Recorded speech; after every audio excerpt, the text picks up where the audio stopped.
فورست فورست یعنی ځنګل فورست ځنګل سویل سویل معنا خاوره سویل خاوره السلام علیکم خواجه که درمانه عزتمنه اوریدونکي لیدونکي امید ده چې ډېر جوړ خوشحاله اوسئ دا نن کلاس 8 ته یعنې کلاس وتم دی په دغه کلاس وتم چې کوم الفاظ مې سره وړي دي دا وړه وړه الفاظ دي دته یې وکیبلري دا وکیبلري چې کومه ده دا انګلیش ته ډېره سخته ضروري ده وکیبلري چې څه ډېره زده وي ته په انګلیش باندې زر کې پیږي ته انګلیش زر کې نه زده کوای شي نو خامخا لږ مهنت وکړئ په مهنت باندې به مهنت نه نشي چې لږ مهنت وکړئ یوه میاشت دوه میاشتې درې میاشتې څلور وي دا مهنت وکړئ جاري وساتئ انشاءالله تاسو خپل په ارزونه باندې به پیږئ خو دا وکیبلري دوی وکیبلري انګلیش زده کړه ته ډېره مهمه او ډېره ضروري ده صحیح ده نور زړه نه مړاوئ تاسو مخ شه زر کې خپل آخري په پیږئ خپل د صبرې په دماغ شو یو ټکی تاسو سټور کیږي صحیح ده بس دا مې چینل سره سبسکرایب کې ولای کې کورس نر کلاس ریکوي بیا د اس ټي او ان ای سټون سټون معنی کاڼی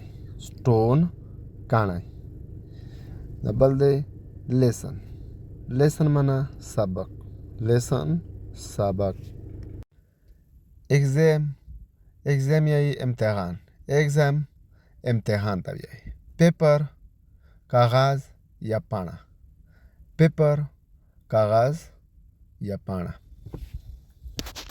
د بورډ بورډ معنا تخته بورډ تخته بل د گیم گیم معنا لوبه گیم لوبه یعنی کلی یا لبه دنده یعنی گیم بیا د سونگ سونگ معنا گانا یعنی سندره یا گانا سونگ گانا سټوری کیسه سټوری و کیسه نمونه څه ده په وژده کیسه وي ښه څه شي په اړه باندې کیسه وي په وژده کیسه چې وي عادت یې سټوری صحیح ده پیکچر پیکچر یې تصویر ده پیکچر تصویر بیا د نایف نایف معنا چاقو نایف چاقو ته ویل کېږي دا کې څه ده دا کې پسې ساین ده صحیح ده پیکچر تصویر نایف بیا د روپ روپ معنا ریسه روپ ریسه ته ویل کېږي یعنې پړی چې کوم دی دغ پړی دا ریسه څه وي دا پړی او ریسه دغ ته ویل کېږي روپ کپ کپ معنا پیاله کپ پیاله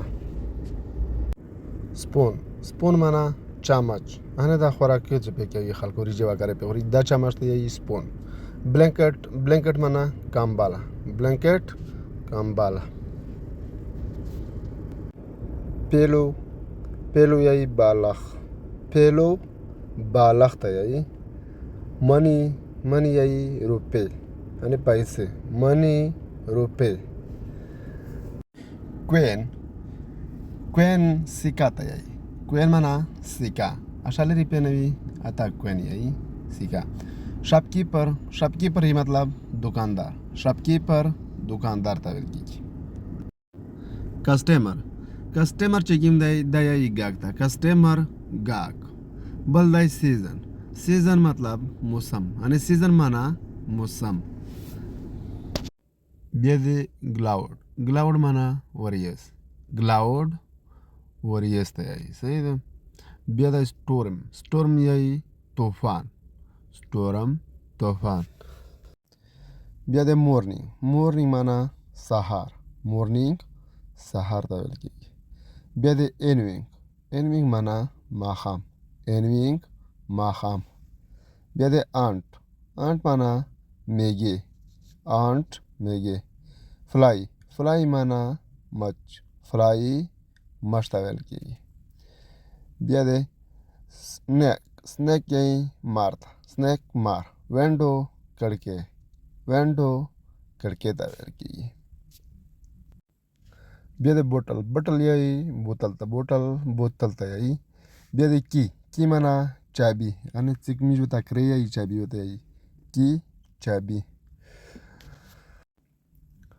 بیا د فیر فیر یعنی اور لګ اور ته فیر اور یعنی یورته فیر یعنی بیا د ډے ډے معنا ورځ ډے ورځ ته یعنی بیا د نایټ نایټ مطلب شپه یعنی نایټ معنا شپه بیا د چیلډ چیلډ معنا ماشوم چیلډ ماشوم منو اړیکې ماشوم ته چیلډ یعنی صحیح ده بیا دی بیبي. بیبي معنا بچه. بیبي بچه. بل دی ګیسټ. ګیسټ معنا مېلمه. ګیسټ مېلمه. بل دی ډرایور. ډرایور معنا ډرایور ته یایي. ډرایور ډرایور ته یایي یا ګاډي چلاوونکي ته. دا بل دی ورکر. ورکر معنا کارکوونکي ته یایي. ورکر کارکوونکي یعنې چې کوم سړی کار کوي د کار والا ته کارکوونکی یایي. سټیشن. سټیشن یایي اډا ته یا سټین څه وي یا باسي سټین وي یا داسې د ټیکسیونو سټین وي د ټیکسي سټین ته یعنې دغه سټیشن سټیشن ته یایي. یا د میټرو سټین وي یعنې د ریل ګاډي سټین چې کوم وي دا ته سټیشن یایي. سټیشن په انګریزي شوی یایي. دا بل دی شارټ. شارټ یایي خط یا کامیز. خط یا کامیز می شو دا خط یې خلکو ته کامیز یي. دا بل دی شوز. شوز معنا چپل یا پیزار. شوز چپل یا پیزار. دا بل دی بیډ. بیډ معنا کاټ. بیډ کاټ ته ویل کېږي. بریډ. بریډ معنا مرغۍ. بریډ مرغۍ ته ویل کېږي. هین. هین معنا چرګه. هین چرګه. دا بل دی فیش. فیش معنا کب یا مچھلی. کب مچھلی. دا بل دی کیمل. کیمل معنا اوښ. کیمل اوښ. اوښ چې کومې ییش ته یایي دغه ته کیمل یایي. دا بل دی بوټ. بوټ معنا کښتۍ. بوټ کښتۍ ته یایي. په انګریزي کې بوټ کښتۍ ته یایي. دا بل دی سیټي. سیټي معنا ښار یا ښار. سیټي ښار یا ښار. ګرانو ملګریو